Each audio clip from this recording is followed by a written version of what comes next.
ઘણા સમયથી વિડીયો નહોતો આવ્યો, આજે તમારી સામે એક નવી વસ્તુ લાવ્યો છું. તમને એવી વાત કહીશ કે મહાનગરપાલિકાના કારનામાની વાત કે જેને સાંભળીને તમે આશ્ચર્ય થઈ જશો. આપણા જુનાગઢ મ્યુનિસિપલ કોર્પોરેશનમાં 72 વાહનો છે, 72.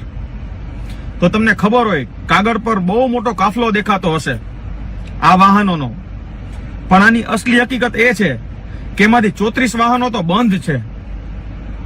અને બંધ પડેલું વાહન છે ને, કાં એને રિપેરિંગ કરાવી લેવાય, કાં કોઈ બીજી રીતે એની મરામત કરી લેવાય, સરખા કરી લેવાય. બાકી સરખા ન કરીએ તો ભંગાર થાય, અને ભંગાર થઈ જાય તો પ્રજાનો પૈસો વેસ્ટ થાય. આ લોકોની એટલી સારી બુદ્ધિ છે કે તમે જોયું હશે કે આની પાછળ તો એક જ વ્યક્તિ હોય, અલ્પેશ ચાવડા જ, અને એ તો બહુ નામચીન વ્યક્તિ છે, તળાવમાં પણ એવડા કૌભાંડ કરેલા છે. તો વાહન વ્યવહાર શાખામાં આ વાહનો જે બંધ પડ્યા છે ને, એ વાહનો સરખા કરાવવાની જગ્યાએ તમને ખબર હોય તો આપણા ઘરમાં વાહનો હોય ને 5, 2, 1, તો આપણે બહારથી ભાડે ન લેવા જઈએ. આ લોકો પાસે તો આટલા વાહનો પણ છે, અને એમાં આટલા વાહનો બંધ પડ્યા છે તો એને રિપેરિંગ કરવાની જગ્યાએ ગાડીઓ ભાડે રાખે છે. કોઈ પણ એકને એક એજન્સીઓને કામ આપે છે, જી અલ્પેશભાઈ ચાવડા. અને જે ગાડીઓના ભાડા થાય છે ને, એક ગાડીઓના 20, 25 હજાર ભાડા થાય છે, 15, 17 હજાર રૂપિયાના ભાડા થાય છે. કોઈ નાના વાહનો ભાડે રાખેલા છે, કોઈ મોટા વાહનો ભાડે રાખેલા છે. તો નગરપાલિકામાંથી જ આમનો, જુનાગઢ મ્યુનિસિપલ કોર્પોરેશનમાંથી જ આમનો પૈસો ચૂકવવામાં આવે છે.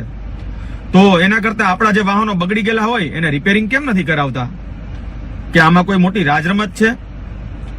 આમાં જુનાગઢ મ્યુનિસિપલ કોર્પોરેશનની મજબૂરી શું છે ને એ નથી ખબર પડતી, કે આપણા વાહનોને સાચવી નથી શકતા, કે કોઈ બીજો પ્રોબ્લેમ છે. મારે અલ્પેશભાઈ ચાવડાને પૂછવું છે કે બહારથી આ એજન્સીઓ રાખીને જે ભાડામાં હલાવીએ છીએ ગાડીઓ, એના કરતા આપણી ગાડી રિપેરિંગ કરાવી લ્યો ને ભાઈ, શું વાંધો છે?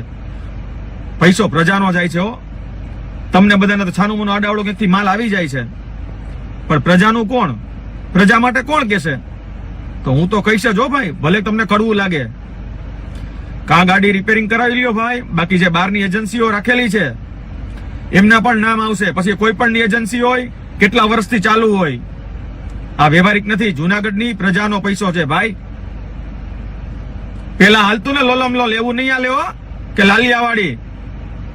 પ્રજાએ બોલશે અને પ્રજાને હું બોલાવડાવીશ કે આ તમારો પૈસો છે મિત્રો. જોજો 72 ગાડીમાંથી 34 ગાડીઓ તો બંધ છે. આ ક્યાં જઈને રોકાશે એ તમારે જોવાનું છે. તમે પણ થોડાક મને મદદ કરો તો હજી જાગૃત કરીશ તમને. જય ગિરનારી.